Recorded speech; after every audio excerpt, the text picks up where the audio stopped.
All right. Hey there with your sweet self. You are watching.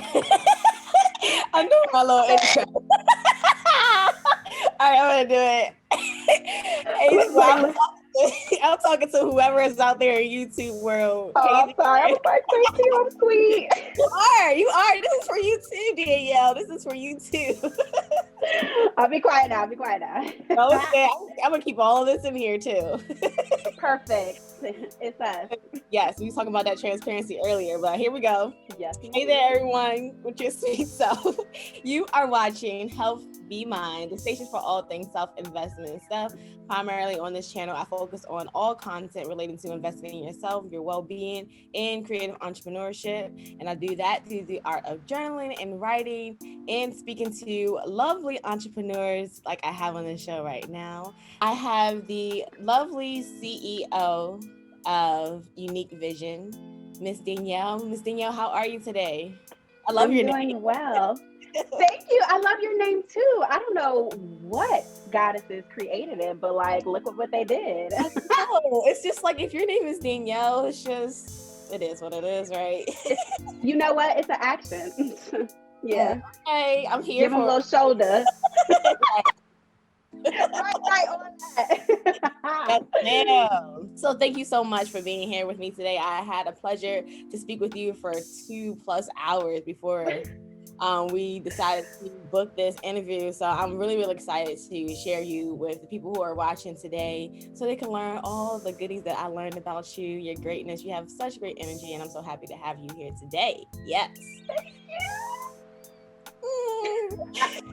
She's working on receiving compliments. Right, Thank right. you. Let's talk about that just for a little bit because Cool. Let's go into we it. got a plan today just for a little bit. Receiving compliments, right? Mm-hmm. Go ahead and give your spill on why you just said that. Because I have a little thing I want to add to it. Go ahead. I'm gonna let you go first. Sure. Of course. So, without getting too much into my whole full journey and stuff, I a couple years ago I went on like this whole like self care, self love journey that ended up bringing me back to God at the end of the day. But the reason I went on that journey is because I realized that I was in this space of not feeling that I deserved happiness, and in digging into that and me not deserving, feeling like I didn't deserve happiness and things like that, I realized like I didn't think that I was worthy of all of these really awesome, amazing things, love and care that I was giving to everybody else. And so, yeah, girl. Because You I have a big like, heart. girl, don't do that. I know it's the one. It is the one. And when you have like a heart of service and you just have a big heart and you're just a giver, there's another side of it where there's a bad side of it that you don't realize is going on. So by you giving, sometimes you create this habit of putting yourself on the back burner, and in not, I think, facing your own feelings, working through your own stuff, you just kind of have this thing where you want to take everybody else's pain and bear the weight of it. And so it's a great thing, right? But slowly but surely, all of your burdens and things that you're not dealing with or don't have time to face or don't realize, these things that are causing you pain or trauma, they're happening under the scenes. And so I'd gotten to the place where all of that kind of blew up. And one thing I noticed about myself is that I could give love essentially, but I couldn't receive love because I didn't feel like I was worthy of receiving it. And also, I don't know, I was just afraid of it. There was a lot of things that I dug into. But long story short, compliments are also one of those things that always made me feel uncomfortable, which is very odd because I compliment strangers. I will have an entire conversation with a stranger and it will be just genuine. Like, I'll be like, oh my gosh, I love your eyebrows. Like, they look so nice. And be talking to a man. And it's something he's never heard of before and things. So it makes him feel really good. But I'm saying it so authentically and so genuinely. And when people would say it to me, I'd be like, thank you. Thank you. I just didn't know how to receive it very well. And I realized that translated into a lot of things: receiving gifts, receiving other people's loves, receiving, like I said, kind words, receiving good things, hearing good things about my accomplishments. And I realized I don't celebrate my accomplishments, the little things that happen. I just didn't put a lot of time and stuff into that. So to bring it back to what you were saying, because that was a long story. But you know, I love every bit of it, Danielle. I love every bit of it. Thank you. But I am in this space, so I've been working on it for a few years, and it ended up being the solution was me really going into a journey and discovering my identity and myself and my beauty and all of these things that God had created me to be exactly who I am, and to see myself through the perspective of God. And as I was able to do that and realize, wow, God loves me like the whole total me, the good sides, the bad sides, the things I'm ashamed of, the things that I should be proud of, but just don't recognize. He loves everything that is me. And so if he could love everything that is me, then there's other people who maybe genuinely, or who do genuinely and sincerely also love those things about me as well. And I need to be able to allow others to express their love as they allow me to express my love to them. And so, yeah, I'm working on it. It's been a couple years, and it's been stages. So I can receive compliments now, and you know, inside, as uncomfortable as they make me, I can at least like allow it and receive it. And now I'm at this space where I am trusting in and believing in the things that people are saying about me that are nice and things, and you know, working it out. Right there, trusting and believing what people are saying about you. And I just want to piggyback off of what you said, because one of my transformations was to not take it personally either way. So, and this comes to, yes, yes. Okay. Okay, because you saw the second one.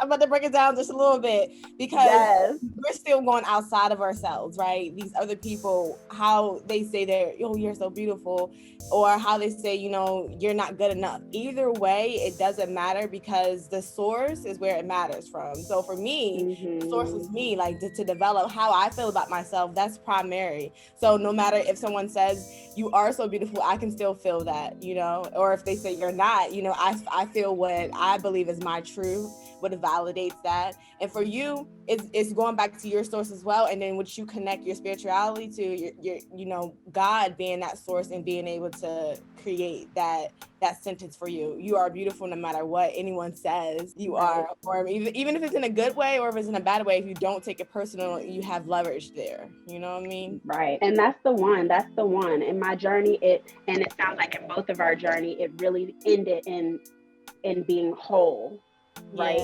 And finding love in our whole self and our full self. And so as we've found love individually, alone, by ourselves, feeling that whole full love, nothing that anyone can say can validate or diminish whatever it is that they are saying. We don't have to receive it as truth. We can, but we're at a space that, because we're wholly, fully confident in who we are and how we are, and we're in whatever type of truth we decided to be in this world that is set by us, or our source, like you said, I love that, then the compliments don't affect me. In the same breath as you're saying, neither does the negativity, right? So neither does the opinions of people, whether positive or negative. They have no effect on how I'm choosing to, or if I'm choosing to allow that to do anything for me. Because I know, right? It goes back to your choice, right? You being the author of your faith, being the author of your world, you can decide, I will accept that, because it validates my truth. You know, I've already believed that about myself. So it's not something that I have to be timid about, you know, because I believe that it's like, if someone says 1 + 1 is 2, it's like, okay, we all can agree. Yeah, we can all agree that I am this. Right. You know what I mean? Like, in not a cocky way, but just in a valid way, you know? Because it's important to not shy away from that truth, you know, because that's how we have to plant those seeds in our heads to do the opposite way. Oh, you don't believe that? Okay, let's create more experiences where you just aren't this beam of light, because you don't even believe that. And we're following your status. We're following your narrative. You know, so that's why I got my little new name going on. I just should start rebranding myself. So what's the new name? I'm gonna let you know. So I want the world to know that I am a self-investing storyteller. So I'm still keeping my brand with sis, you know, self-investment stuff. Self-investing storyteller, because as I invest in myself and invest in, you know, everyone around me, the story is important. You know, as an author, I write books, you know, I write the story, but also in the way that I think and the way that I operate in this life should be a story that matches the narrative that I want to put out there. The main narrative is to be invested in self, because investing in self is not, oh, you're selfish. Investing in self actually can be healing to the world, because the way you look at yourself is the way you're going to interact with other people. Because if we interacting in ourselves like, oh, I'm ugly, or I'm not this, or I'm not that, then you start to give out that when you're dealing with other people. Not to say that's always true, because like in your case, you say, I give compliments all the time the same way, going to the store, like, okay, yes.